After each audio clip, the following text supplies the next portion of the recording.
Hey guys, what is up? So, this is going to be a bit of a different video, probably than what you've seen from me before, and also probably from what you've seen from a lot of people. Because basically in this video what we're going to go over is the idea of being wrong, getting comfortable with that, but more specifically we're going to go through a number of examples of times at which I've personally been wrong. So we're going to talk generally about the importance of acknowledging when you're wrong, but specifically I really want to tap into some of the things I've been wrong about for two reasons. The first one being that hopefully it'll encourage maybe others to be more comfortable with the idea of being wrong, and maybe reinforce it in me as well, help me out.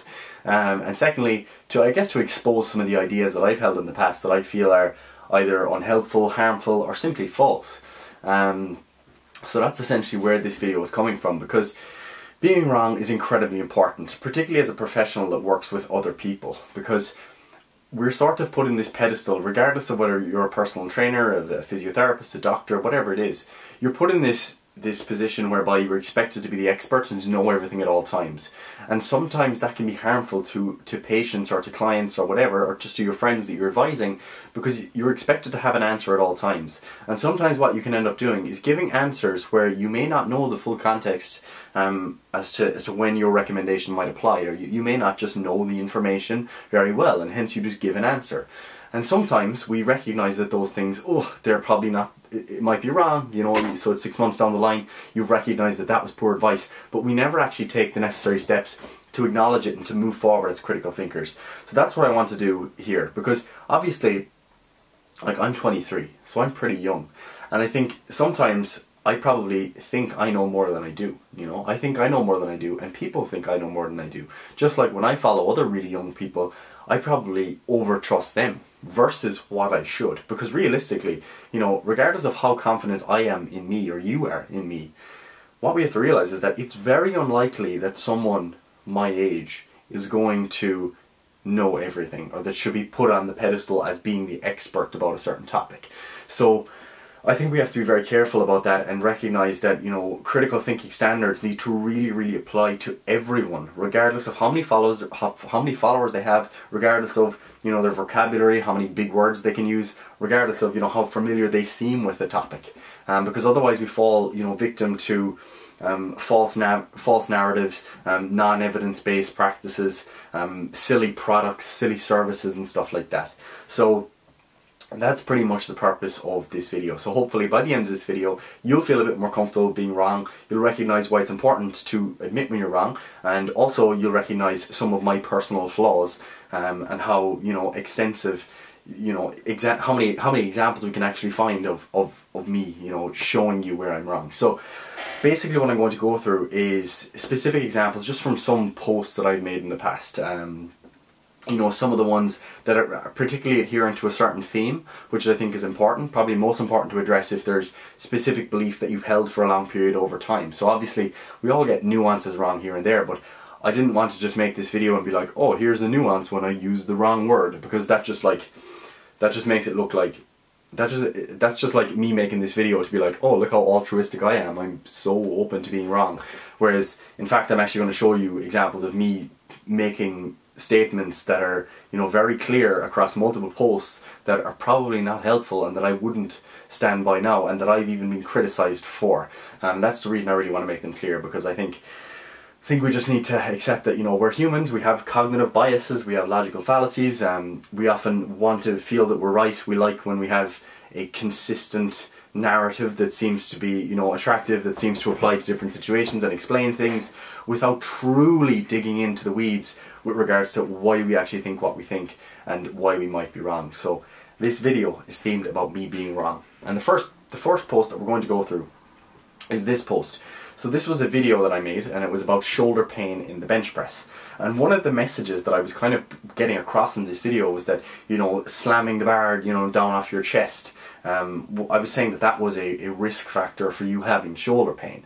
And I was basically saying that that in and of itself was damaging, and that not controlling it properly, or, you know, coming too deep, that was a harmful thing from an injury perspective. And while you can make a nuanced argument as to, you know, why it might play a role, it's not helpful to put out that information, and I don't think it's helpful to put out information that tells people that they are in any way fragile, you know, that tells people that they need to be very careful when lifting weights, because what that does is it instills a sort of snowflake mindset where people feel like, you know, everything needs to be really special for them, and that, you know, they're at risk otherwise, and that they're fragile. And it also instills just a general fear as it relates to movement, as it relates to exercise, which can potentially put up barriers to exercise adherence, which obviously isn't what any of us want if we want more people to start lifting weights, to exercise regularly, to be healthy, etc. And the reason I've included a lot along this theme, and that's for a very specific reason, because Simon Collins and Tom Mannion, one is a bodybuilder, one is a powerlifter, excuse me if I got that wrong, but they essentially called me, or Triage rather, out on this topic a couple of months ago. So back in September, they made a series of Instagram stories. It was initially Simon, granted, you know, relatively aggressively attacking the idea, but, you know, I'm cool with that. I can see how someone would get frustrated maybe if they see that a certain idea is, you know, harmful for people or whatever. But basically, yeah, that was the general thing that happened. So they, you know, they called us out on that idea, but specifically related to the concept of active range of motion.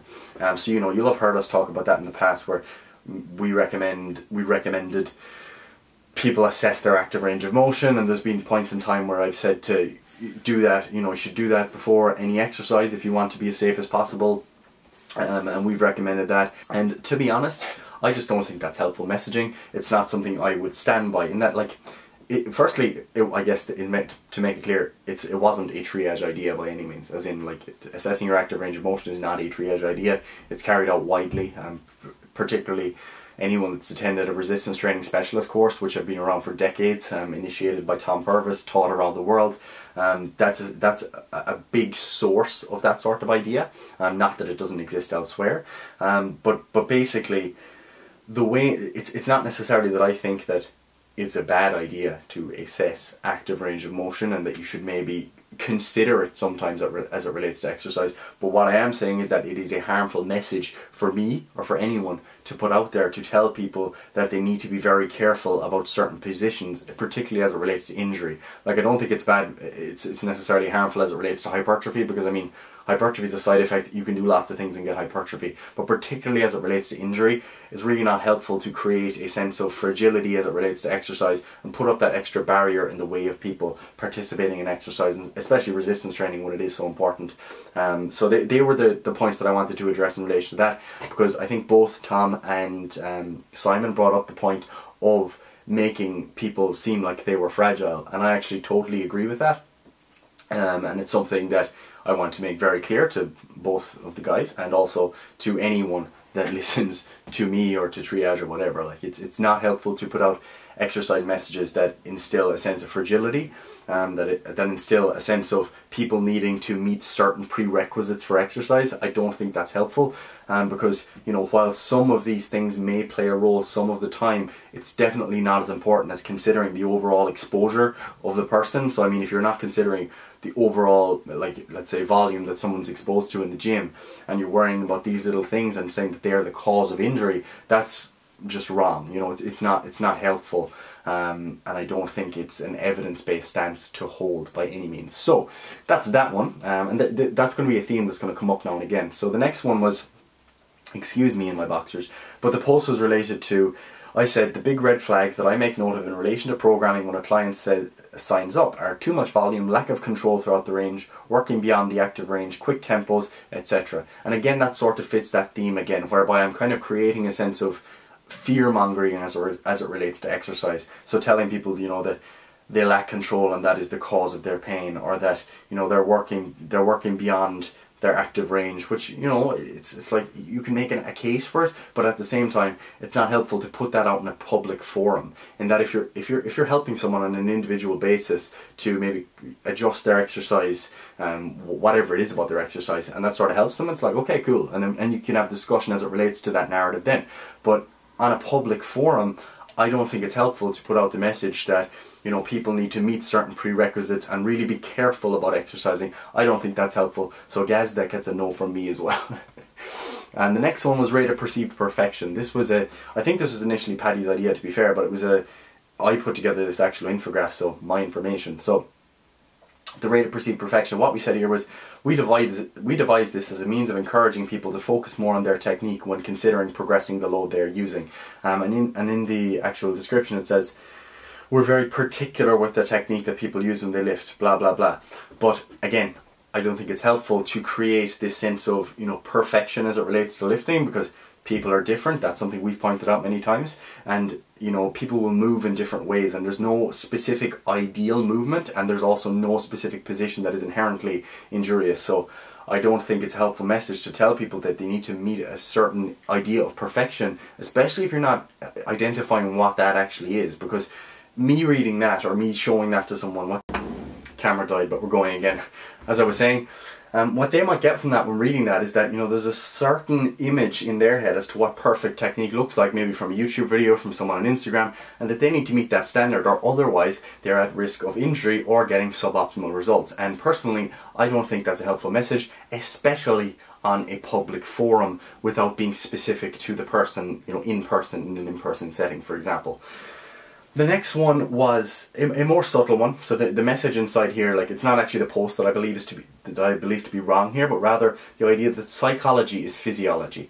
And to me, that's it's sort of reductionist in that it imposes this idea that, you know, again, we're taking psychology and we're reducing it to physiology in terms of considering maybe specific biomarkers or specific things that are going on in the body that we need to, you know, measure. And it sort of imposes this idea of the biomedical model onto the biopsychosocial model. So rather than considering how, let's say, me as a person, how I interact with my environment, the social influences, so me as part of a wider environment, you reduce it to the fact that, oh, your psychology, like, that's just physiology. And again, it kind of puts it within the person, as opposed to considering all of the other inputs and the variables that go on in that person's life. And I don't think that's a helpful message. But again, that's a nuance that probably most people wouldn't pick up on. But again, it just shows you that, you know, you can point out specific things in your arguments and your points that are wrong based on updated knowledge, and it's just good to point those things out, I guess. The next one was from a video. It's not necessarily the post here, but I think what I said in the video was something along the lines of, oh yeah, if you experience pain during an exercise, if you experience pain, whether it's in a joint, in a tendon, something along those lines, that's a very bad sign. And looking back, I'm like, geez, I can't believe I actually, like, said that, because, like, that would definitely go against the values I hold now as it relates to pain and my understanding of pain. Like, it's definitely not helpful to tell someone, because this was obviously a public forum. You know, it's in front of a crowd of people, and you're giving that message. And essentially what you then do is, if someone was in the crowd and they have pain, what they essentially understand now is that that is a very bad sign. Whereas it would not, that would not be based on evidence-based practice, so to speak, in terms of, like, a rehab perspective. Like, if someone has pain, the last thing you want to do is instill a sense that it's a very dangerous thing that they need to worry about more than they already do. Because trust me, someone in pain, they're already worrying about it. So that's not something that I felt was very helpful either. But yeah, that was in speaking. It wasn't necessarily in the post, but not necessarily helpful, guys.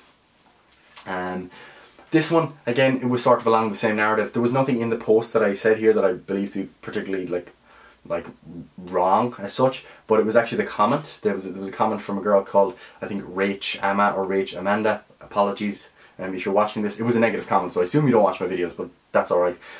Basically the comment was in relation to, you know, this is where it starts, and suddenly then soon you'll be swinging off a bar with a kettlebell, basically making the point that, you know, you're liberalizing exercise too much, and you're just making it into, you know, anything goes. And I actually get that point, and I wanted to pay due to that point, because I think it's something that's worth addressing in line with the narrative that we've already discussed. I can see where it's coming from, where I'm basically making the point in these posts that, you know, all kind of anything goes. Like, you can do different techniques and blah blah blah, and that's fine. Like, it's not terrible, but at the same time, she's making a good point in terms of saying that this could actually be, you know, harmful, because what you do is you create this sort of this anarchist approach to exercise, where suddenly you're just doing everything and you can justify it based on some loose logic. And I get where that can kind of descend into something that you don't want it to be. So I appreciate that comment, regardless of whether or not I acknowledged it at the time. This one was in relation to a pull down, and what I said in this video was, you have to be able to coordinate the movement of the scapula and shoulder itself in order to safely produce that range of motion. Again, not particularly helpful, because based on, you know, what we know between the link of, or what we know about the link between, you know, scapular movement, shoulder movement, scapulohumeral rhythm, and pain, that's not a message you could clearly make, specifically, especially as it relates to resistance exercise, because there's a wide variety of ways in which the coordination of the scapula and the shoulder, the way in which that manifests, you know, there's a wide variety there, and we can't necessarily say what is good or bad or what is going to be associated with pain. And the other problem is that I'm doing a resistance exercise here, and it's not very clear that even if there was a link to pain based on those research studies, it's not clear that that would apply in the case of a pull down exercise. So it's sort of just, it's a rash statement to make, to say that someone needs to, you know, have a specific coordination in order to do it safely. So yeah, I guess that's that. Where are we? The next one, want a rotator cuff that can withstand your terrible bench presses. Now, granted, this exercise isn't a bad exercise by any means. I think it's a good exercise if you want to strengthen the external rotators. But, I mean, to suggest that you need a rotator cuff to be a certain level of strength to withstand your terrible bench presses without defining what terrible bench presses are and how they are going to lead to some sort of damage of the rotator cuff, I don't think that's a helpful message, because again, it sort of puts in this puts this idea on people that you need to meet a certain standard or else you are going to get injured, and we have a clear idea of what is going to be the mechanism of injury. So yeah, again, it's fine exercise, but the message isn't necessarily the best. And then what we're going to do is this one.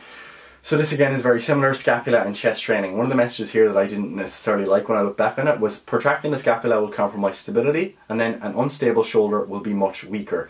So what they're suggesting that the scapular position sort of affects shoulder stability, and that there's going to be some effect whereby the shoulder is unstable and that's going to lead to pain. Whereas while I kind of understand what I meant in that post at the time, it's not actually a helpful message, and just wrong in terms of, like, if we're talking about protraction of the scapula and the bench press, then yeah, it might provide an unstable base for the movement, but what that suggests then is that it's an unstable shoulder, and that is going to potentially cause pain or injury, and I don't think, again, that is a helpful message, so that gets a no from me, guys. Then we've got this one, so this relates to the pull down. Again, similar sort of messaging. What I said here was, this is coupled with anterior translation of the humeral head, indicating additional strain on the rotator cuff and anterior capsule of the shoulder, which can be a source of pain. Again, it sort of creates this loose link between, well, you do this and then you get pain, which isn't a helpful message to put out. You know, even if it was the case, which I don't think it is, that this position is inherently going to cause some damage or whatever to some specific structure, we can't necessarily say that that is directly associated with pain, and the difference here between these pictures just isn't significant enough to be able to give someone useful advice. And to me, this just looks like someone that's trying to, you know, give out something that looks special, and that, you know, gives this kind of nuanced view of personal training that, you know, I look at exercise more in depth than anyone else, and I think that's the message that comes across here for me looking back. So to Gaz of March 13th 2017, whatever, like 21 months ago, I wouldn't agree with that, and I wouldn't stand by that, you idiot. And then finally we've got this morning mobility thumbnail. So it's just a thumbnail for a video that I recorded, and essentially what I was doing was a couple of videos on mobility drills, and basically what I was saying here was, you know, that this can help to prevent or manage injuries. And again, I wouldn't really stand by that in terms of suggesting that doing a mobility routine to try and, you know, get into certain positions of the thoracic spine, that's going to be, you know, something you need to do to manage injuries. So I think giving people all these additional drills that they need to do to somehow protect their body, I don't think that's a helpful thing. And again, it sort of fits into the narrative, even though this is much older and not something I would by any means have agreed with recently, like that's 2.5 years ago. But again, it sort of fits in with the narrative that Simon and Tom pointed out as it relates to giving this fragile appearance of the person as it relates to exercise, and I don't think that that's necessarily helpful, or at least the narrative. And finally, this post, which is probably one of my least favourites, because it sort of it's not just like maybe wrong or missing the point, but it also has it's quite ignorant in my opinion. So the quote is, "Nutritional education surpasses the power of temporary grocery marketing," which is just like pretty much objectively wrong on a population level. In terms of, like, if you look at the food that I had in the cart, you know, you've got these like organic dairy, and you've got, you know, beetroot juice, and these, you know, expensive corn cakes, coconut oil, etc. And it sort of makes the point that, you know, it says in the caption that you either don't have willpower or you don't have education if you don't eat like this. And even if I didn't mean it related to the specific foods within the cart, it gives out that message, and it ignores like the wider influence as to why people eat, and what they eat. You know, so it ignores, you know, socioeconomic status. It ignores like the way in which people behave, consumer behavior, particularly as it relates to the layout of stores, marketing, etc. And it's just quite ignorant in my opinion. So that is all of the posts where I was wrong. And the biggest message that I want to get across is that it's okay to be wrong. Like, obviously, going through all that, like, it hits me in the ego. Like, it fucking tears me apart, because you're basically just saying, oh yeah guys, if you ever respected me for any of these things, I missed the mark. You know, I could have done better. I could have thought better in terms of being a critical thinker. I could have understood more about the relationship between, you know, particularly exercise, you know, the relationship between pain and some of these exercise variables. I should have understood that better. I should have understood, you know, eating behavior and the wider, you know, social influences, etc. I should have understood that a bit better. And basically, yeah, I guess it's just about having humility in terms of the messaging you put out, in terms of your confidence as to how smart you are, how much you know. I guess that's the general message here. So I hope this maybe helps someone to be more open about being wrong. Maybe you'll just watch this video and think, oh my god, no one else is wrong, but Gary is so wrong, I'm going to unfollow this dude, and that's cool. But hopefully, going forward, we can be better critical thinkers, and I won't make as many mistakes, because that's ultimately the goal, to make sure you omit mistakes over time. We're all going to be wrong. I'm going to be wrong lots of times during the future. There's probably a lot of things that I believe now that are going to change, and I think making sure people are aware of that and not positioning ourselves as experts that know everything, I think that's important. But I guess in 10 years maybe I'll have changed my perspective on virtually everything and look back in this video and be like, oh, actually all that stuff was right. But I don't know. So yeah, I hope that helps you out in some ways, guys. And yeah, stay tuned.